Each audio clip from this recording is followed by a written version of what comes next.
Hello students, welcome to my channel. और आज हम स्टार्ट कर रहे हैं क्वेश्चन आंसर सीरीज।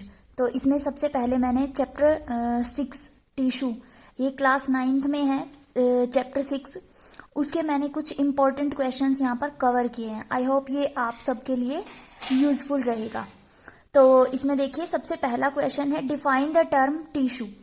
ये जो क्वेश्चंस है इसमें एनसीईआरटी के क्वेश्चंस मैंने नहीं डाले हैं, क्योंकि वो क्वेश्चंस आप अपनी एक्सरसाइज और इन टेक्स्ट क्वेश्चंस में आप इंक्लूड कर लोगे, लेकिन ये उसके अलावा एक्स्ट्रा क्वेश्चंस हैं जो आपको आपके एग्जाम्स में हेल्प करेंगे। देखिए, इसमें पहला क्वेश्चन है डिफाइन द टर्म टिश्यू। ये सबको पता ही होगा कि tissue is a group of sales basically same in structure and perform a particular function. इसके बाद है व्हाट इज हिस्टोलॉजी। हिस्टोलॉजी क्या होती है? The branch of biology that deals with the study of tissue. जिसके अंदर हम टिश्यूज की स्टडी करते हैं उसको बोलते हैं हिस्टोलॉजी। इसके बाद है name the hardest connective tissue. Hardest connective tissue कौन सा होता है? तो आपकी जो बोन्स होती हैं वो आपके कनेक्टिव टिश्यू होते हैं, बोन और ब्लड। इसमें सबसे हार्डेस्ट कनेक्टिव टिश्यू पूछा है तो वो आपका बोन होता है। और अगर आपसे हार्डेस्ट सब्सटेंस पूछा जाए तो वो हार्डेस्ट सब्सटेंस होता है enamel of the teeth. Teeth का जो व्हाइट पार्ट होता है जो आपको दिखाई देता है वो आपका हार्डेस्ट पार्ट होता है बॉडी का। What is the name of blood matrix. Blood matrix का क्या नाम होता है? तो ब्लड मैट्रिक्स को हम कनेक्टिव टिश्यू बोलते हैं। It is a fluid connective tissue. Next है name different types of meristematic tissues in plants. Plants के अंदर कौन कौन से मेरिस्टेमेटिक टिश्यू होते हैं?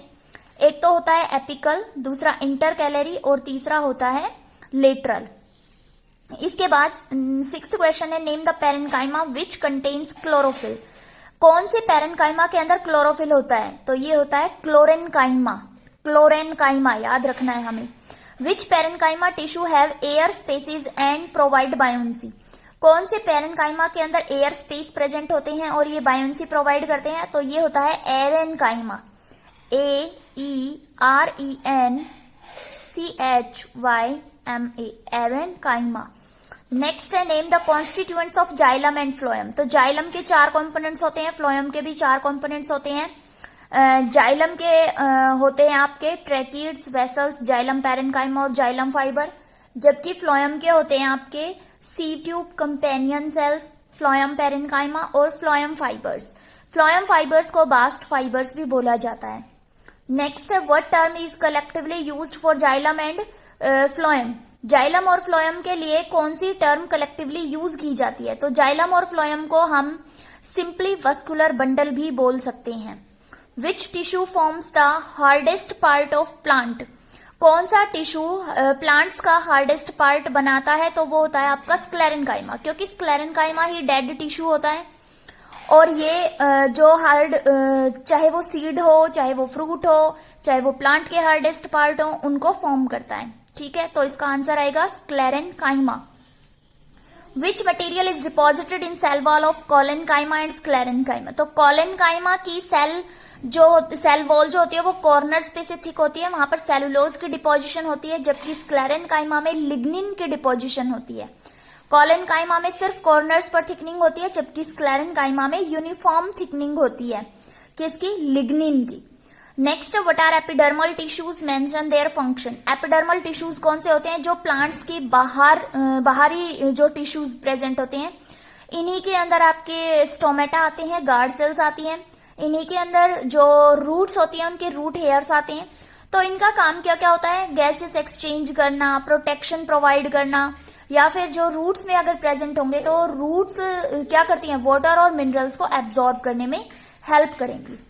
नेक्स्ट है नेम द कनेक्शन बिटवीन। जब बोन से कनेक्ट होगी तो उसको बोलेंगे लिगामेंट, जबकि बोन अगर मसल से कनेक्ट होगी तो उसको बोलेंगे टेंडन। Tendon, TENDON, tendon. ठीक है, इसके बाद है what do you mean by division and differentiation. Division का मतलब होता है जब सेल्स डिवाइड करके अपना नंबर बढ़ाएं तो उसको बोलेंगे डिवीजन, जबकि डिफरेंशिएशन में कोई भी सेल डिवाइड करना स्टॉप कर देंगी और कोई पर्टिकुलर फंक्शन अटेन कर लेगी।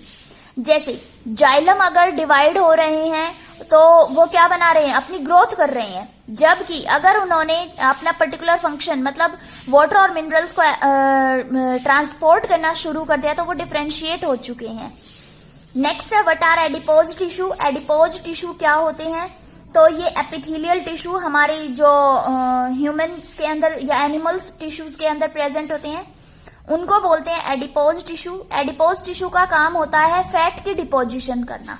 जिनके अंदर एडिपोज टिश्यू ज्यादा एक्टिव होंगे उनकी जो स्किन होगी वो ज्यादा मतलब थिक हो जाएगी। उसके ऊपर कई एनिमल्स आपने सुने होंगे पोलर रीजन के अंदर उनके ऊपर ब्लबर लेयर प्रेजेंट होती है, तो वो बहुत ज्यादा एक्सट्रीम जो कोल्ड होता है उसको भी वो टॉलरेट कर जाते हैं। नेक्स्ट है what role does areolar tissue plays. Areolar tissue जो होते हैं वो क्या रोल प्ले करेंगे, तो एरियोलर टिश्यू के अंदर क्या होता है, एयर प्रेजेंट होती है। ये जो मतलब खाली स्पेस होगा टिश्यूज के बीच उनको फिल करने का काम करेंगे। और दूसरा, अगर कोई टिश्यू डैमेज हो गया है तो उसको रिपेयर करने का काम करेंगे। इसके बाद है draw a well labelled diagram of neuron. तो न्यूरॉन का डायग्राम आपकी एनसीईआरटी में दिया हुआ है, आप वहां से चेकआउट कर सकते हो। Right a short note on glandular epithelium. Glandular epithelium क्या होता है, जो जब एपिथेलियल टिश्यू जो होता है वो फोल्ड हो जाता है, मैनी फोल्ड्स उसकी बन जाती हैं और वो कुछ हार्मोन्स सिक्रेट करना स्टार्ट कर दे तो उसको बोलेंगे ग्लैंडुलर एपिथेलियम। इसका मेन काम सिक्रेशन होता है।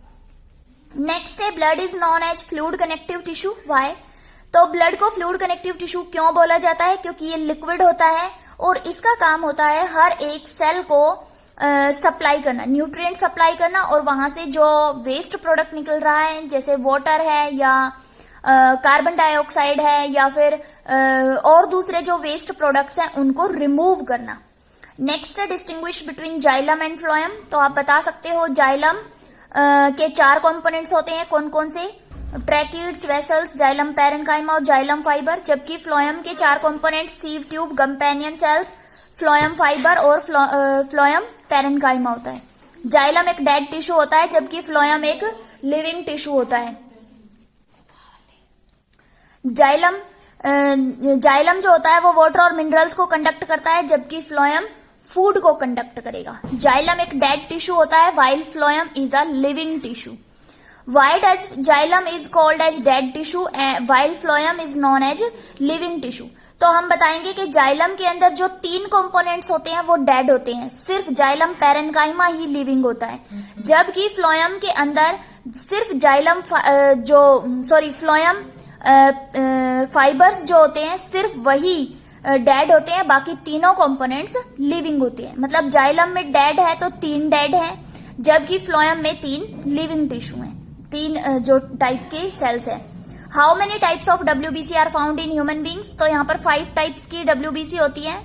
कौन कौन सी, इओसिनोफिल्स, बेसोफिल्स, न्यूट्रोफिल्स, ल्यूकोसाइट्स और मोनोसाइट्स। इसके बाद है लिम्फोसाइट्स होंगी, ल्यूकोसाइट नहीं लिम्फोसाइट्स, ठीक है। तो इओसिनोफिल, बेसोफिल, न्यूट्रोफिल, लिम्फोसाइट्स और monocytes. Does stem of any plant can perform photosynthesis. तो हम कहेंगे यस, अगर कोई यंग प्लांट है तो उसकी स्टेम भी फोटोसिंथेसिस कर सकती है, लेकिन सिर्फ यंग स्टेम फोटोसिंथेसिस करेगी, बाकी जो दूसरे जैसे ही ओल्ड होने के बाद स्टेम फोटोसिंथेसिस करना बंद कर देगी। Next, what do you mean by transpiration. Transpiration का मतलब होता है जो एरियल पार्ट्स होते हैं लाइक स्टोमेटा, तो स्टोमेटा से प्लांट के वाटर का गैसेस फॉर्म में रिलीज हो जाना ट्रांसपिरेशन कहलाएगा, ठीक है। ट्रांसपिरेशन आपको दिखाई नहीं देगा, लेकिन प्लांट से जितना ज्यादा ट्रांसपिरेशन होता रहेगा उतना ही ज्यादा वाटर रूट से एब्जॉर्ब होता रहेगा, ठीक है। इसके बाद एक क्वेश्चन आप और ऐड कर सकते हो, what are the functions of blood. तो ब्लड के फंक्शंस जो हैं वो आप यहाँ पर ऐड कर लेना और ब्लड के फंक्शंस आप लिख देना। यहाँ पर आप इसका स्क्रीनशॉट ले सकते हो और स्क्रीनशॉट लेने के बाद आप इसके क्वेश्चंस को आंसर कर सकते हो। Okay, thank you.